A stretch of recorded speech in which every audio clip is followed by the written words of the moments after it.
মাওলানা আজাদ একাডেমির নিজস্ব কক্ষে পবিত্র কুরআন পাঠের মধ্যে দিয়ে অনুষ্ঠিত হল জিডি মেধাবৃত্তি প্রদান অনুষ্ঠান।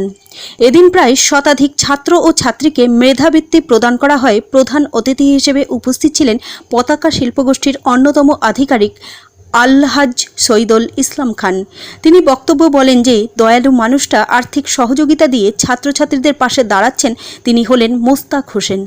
তিনি তার আব্বা মায়ের নামাঙ্কিত জিডি মেধাবৃত্তি দিয়ে থাকেন।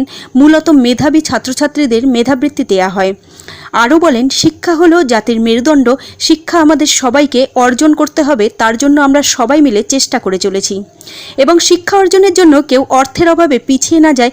জাতি, ধর্ম, বর্ণ নির্বিশেষে প্রত্যেক ছাত্রছাত্রীর জন্য মেধাবৃত্তি দিয়ে থাকেন সমাজসেবী, শিক্ষা দরদি শিল্পপতি আলহাজ মোস্তাক হোসেন।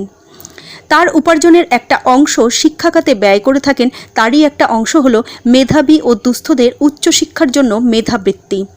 বছর কয়েক কোটি টাকা এই খাতে ব্যয় হয়।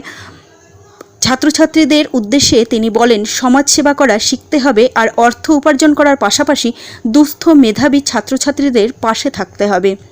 অন্যান্যদের মধ্যে উপস্থিত ছিলেন মাওলানা আজাদ একাডেমির সম্পাদক মোহাম্মদ ফারুক, শিক্ষাবিদ আলহাজ বাউজুল হোসেন, আলহাজ আব্দুল মালিক, জিডি একাডেমির অন্যতম সদস্য আবদার রহমান, মাওলানা আজাদ একাডেমির সহ সম্পাদক সাইদুল ইসলাম সহ ম্যানেজমেন্টের অন্যান্য সদস্য।